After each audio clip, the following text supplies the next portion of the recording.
Red Bull wins and convinces. Max Verstappen dispels doubts arising from the practice sessions in Australia, a race in which he never truly contested, and returned to dominating the race weekend, this time at the 5.807-kilometer Suzuka International Racing Course in the Japanese Grand Prix, and therefore overcame Saturday's concerns about tire management. The stopwatch shows a 20-second lead over Scuderia Ferrari, a team that is increasingly solid, and which is feeling that just fighting for third place on the podium is no longer enough.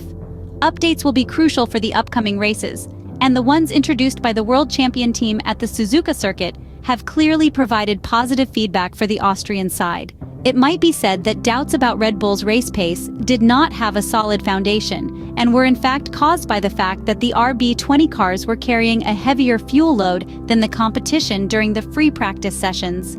Yet the concerns about tire management were concrete, confirmed by both the statements of the drivers and those of Helmut Marko, outlining a potentially even more critical situation on Sunday, with the track 10 degrees C warmer. Red Bull had to bet on a last-minute setup change, almost blindly heading into the qualifying session and the race. The final result rewards the team's bet, aware nonetheless of taking a risk and emphasizing the importance for opponents to apply pressure. In the race, Max Verstappen delivers excellent stints, especially the initial one, where the advantage over Lando Norris's McLaren exceeds 0.6 per lap, whereas 6 months ago it was less than half a second. The Suzuka circuit strengthens the impression of a particularly competitive Red Bull in the early stages of the race, the most aggressive for tires, but also where the car moves differently on the track, weighed down by fuel. The Japanese Grand Prix confirms how the new RB20 is superior to the previous one, not so much for aerodynamic load and absolute performance, but for consistency of performance in a wide range of conditions. The checkered flag certifies an intact advantage over the second force, now Ferrari and no longer McLaren. However, it's worth considering that in 2023, Lando Norris, second at the finish in the Japanese Grand Prix, raced almost entirely in free air. This year, however, Ferrari and McLaren disturbed each other, maneuvering through the traffic represented by the two Mercedes cars, Fernando Alonso and Charles Leclerc, and optimizing the strategy for track positions rather than the final time. In this, Red Bull reaps the rewards of aggressiveness in the qualifying session, monopolizing the front row and defending it in both starts, another phase in which the world champions remain flawless. The red cars once again show a good race pace, regretting their lackluster qualifying performance. However, it remains unlikely that Ferrari could have fought for victory at the Suzuka circuit by starting behind the Red Bull cars. With equal tires and in free track conditions, in the second half of the central stint, Carlos Sainz is between 3 and 4 tenths slower than Max Verstappen. The 1-2 finish at the Albert Park circuit in Australia had rightly raised very high expectations, which, however, risk overshadowing the solid work done so far by the Maranello team. On one of the most technical circuits of the Formula One calendar, the SF24 proves to be gentle on tires, well-balanced, and without particular flaws. The final gap is halved compared to 6 months ago, even though it was a race heavily conditioned by the battles on the track. The consistency of the SF24 car ensures greater strategic flexibility. On 2 occasions, the Maranello team's pit wall tried to delay Carlos Sainz's pit stop and then seek an overtaking opportunity on the track, something which was unthinkable with the 2023 Ferrari F1 car, which would break apart and overheat the tires as soon as it entered the wake of another car. The Italian side is also the only one to make the single-stop strategy work with Charles Leclerc, very good at reading the evolution of the track, which cooled down by 10 degrees during the race. Carlos Sainz's admission at the end of the Japanese Grand Prix, explaining that he also considered a single pit stop, attests to the docility of the SF24 on tires, but raises another doubt. In a race where the double stop was generally the faster strategy, one can't help but wonder if the Spaniard still had tire to exploit, indicating an approach to the weekend that was overly conservative. Much has been said about Ferrari's lesser competitiveness in the qualifying session compared to the race.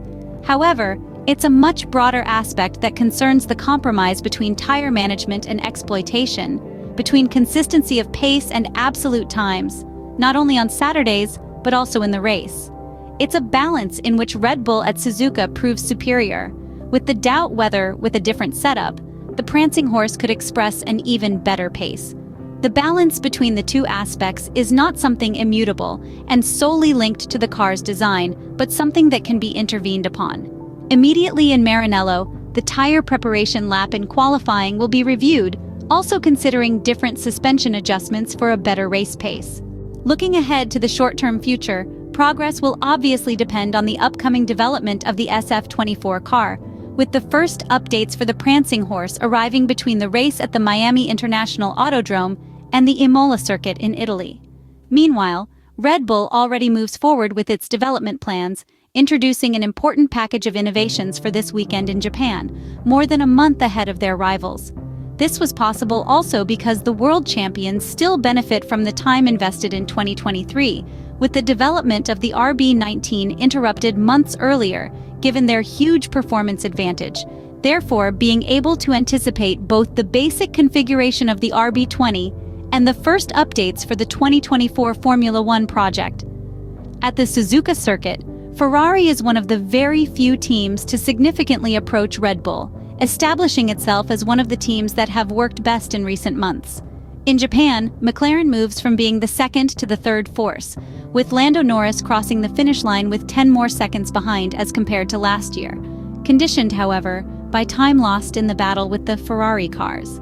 After the excellent graining management seen at the Albert Park circuit in Australia, the Woking car appears reasonably good even when tire degradation is the limiting factor. Lando Norris's times in the final stint with an almost empty tank are particularly competitive, identical to those of Charles Leclerc with the same tire. Now, less friendly tracks are coming for McLaren, but also the long-awaited updates promised by team principal Andrea Stella. Finishing sixth is Fernando Alonso, who once again maximizes the points haul.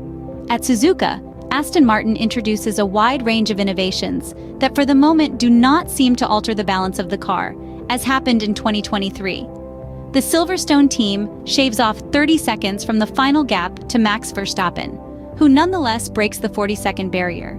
Mercedes still lags behind, forced to try an alternative strategy to compensate for the lack of pace. Suzuka was one of the worst tracks for the W15, but the team can take comfort in the positive feedback from the drivers, who confirmed some timid signs of improvement.